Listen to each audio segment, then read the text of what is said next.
Have you ever played a video game and truly felt that you were involved in the narrative? That every choice you were making actually mattered? A core aspect of many video games is choice, letting the players choose how the story plays out and what actions the protagonist takes, or what kind of dialogue they say. And visual novels are a great example of this. It's a medium that focuses on storytelling and player choice, for the most part, that is. Visual novels are going to fall under one of two categories, either an embedded narrative or an emergent one. And sometimes there is some overlap, but usually these are two distinctly different categories. Today I'd like to focus on 3 games: Doki Doki Literature Club, Citizen Sleeper, and Slay the Princess. Each of these games provides choice to the player in very different ways to tell a very powerful story.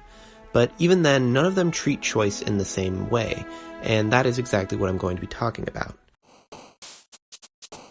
Now, if you were on the internet in the late 2010s, I probably don't need to tell you what Doki Doki Literature Club is. The game grew immensely popular due to its darker storylines contrasted with its cutesy art style. But this game is probably what most people will think of when they hear visual novel. Picking dialogue options and just going through the motions with very minimal change to the story based off of your actions. This would be an example of an embedded narrative. This is when the game already has predetermined story beats, where no matter what you do, you're still going to hit them, and that's going to be in most games, such as with Doki Doki Literature Club.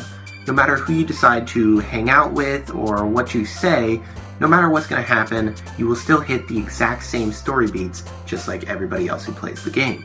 Most visual novels take this approach where they are there to tell a story.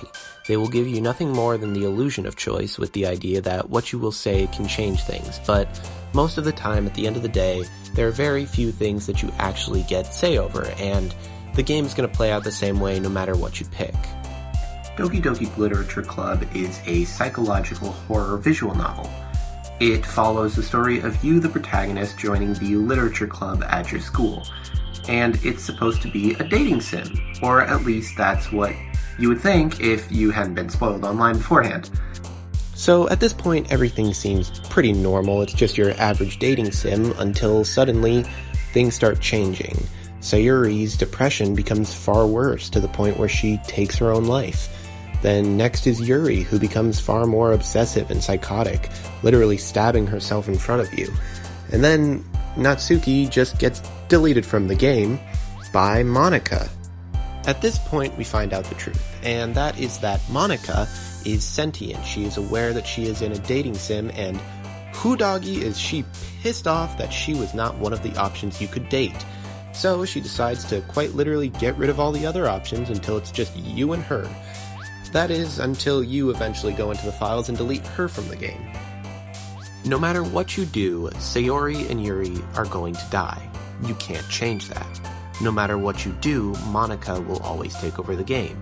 Once again, that cannot be changed. A really good way that someone put this was, in a way, from the moment the player boots up the game, they are unknowingly giving up their power of choice to Monika. Doki Doki Literature Club takes away the idea of choice entirely. You have it, technically, but you realistically do not.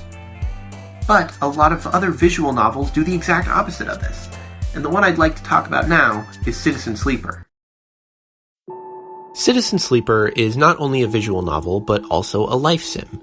You play as a sleeper, a robot who contains the mind of a human that has recently escaped Essen Arp, the corporation that owns you.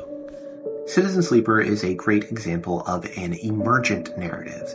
It allows the player to choose everything that happens, and no playthrough is going to be the same.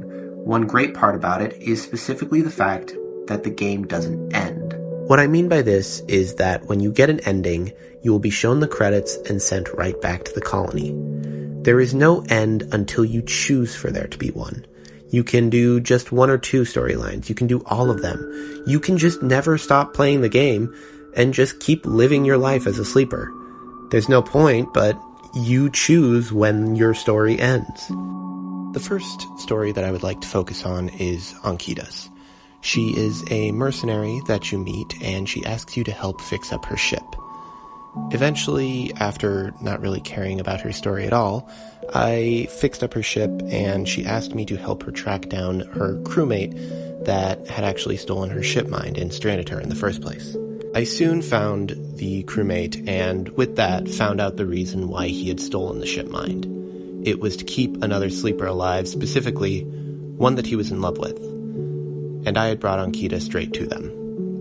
Due to a misunderstanding, she ended up killing both of them, and from there I realized just how much of a negative impact I had. I made a rash decision, and it led to the death of 2 innocent people. Going forward in the game, I was unable to make selfish decisions. I found myself thinking a lot more before making choices because I had already killed 2 people indirectly, just because I wasn't paying attention, I wasn't thinking. Going forward, I thought more about other people, even more than myself, eventually choosing an ending that, well, sure, helped a father and daughter. It ended up with me getting another tracker put into me after just escaping Essence Arc. One thing that this game does very well is that it focuses on the struggle to create something better in a broken time, and the immense value of community solidarity. Citizen Sleeper is a game that really makes you think about what your priorities are and where they lie.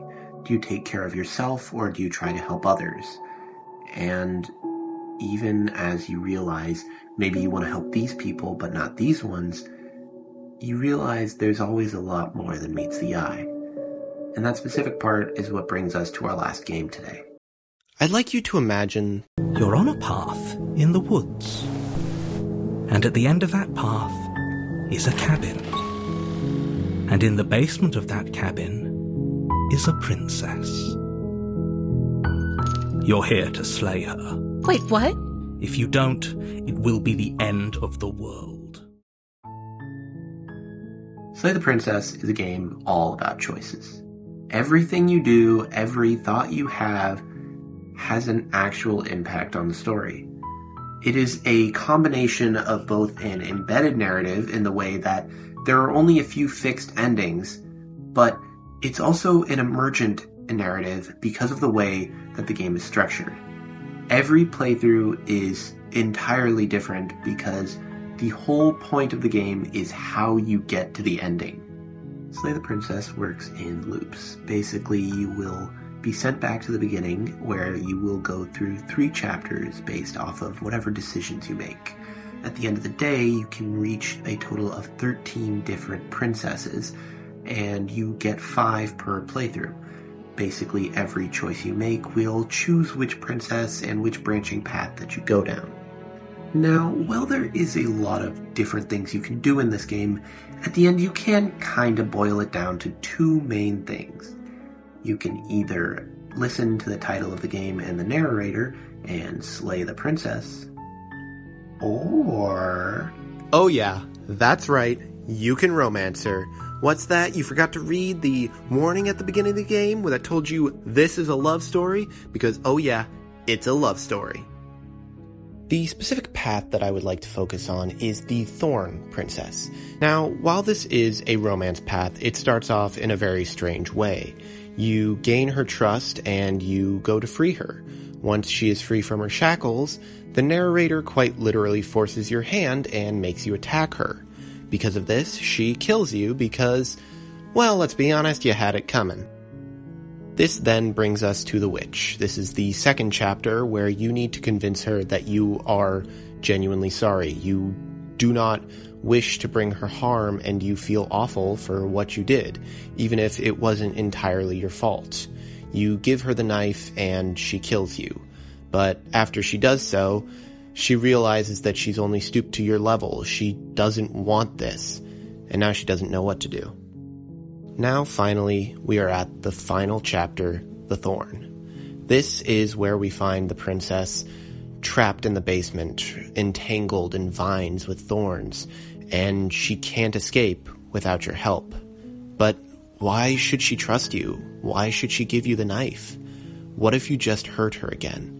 Once you finally convince her to give you the knife and you cut her free, the 2 of you can share a kiss.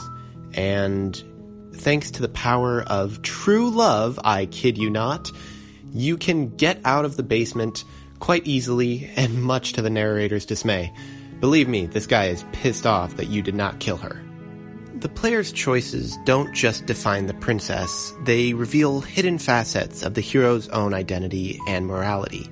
And in turn, it does the same for the player. What kind of person are you going to be? Will you try to save the princess, or are you going to just try to kill her? It all comes down to what kind of person you are, and what choices you want to make. If there is one thing that embedded and emergent narratives are going to do to you, it's make you think. Whether it's through an embedded narrative that leaves the player thinking about the story they experienced and the characters they just grew to love. Or maybe it's through emergent narratives and how you think about the choices that you made, whether you made good or bad decisions, why you made them. At the end of the day, if there's one thing that you can ask from a video game, it's to let you think afterwards. It's to have it sit in the back of your mind for days, to have you want to come back to it just to see what else could have happened, what other choices you could have made. And that's exactly what these games do to you. So if there is one more thing I can ask of you, it's that you play these games. Please give them a try, experience these narratives for yourself, and I can promise you that you will not regret it.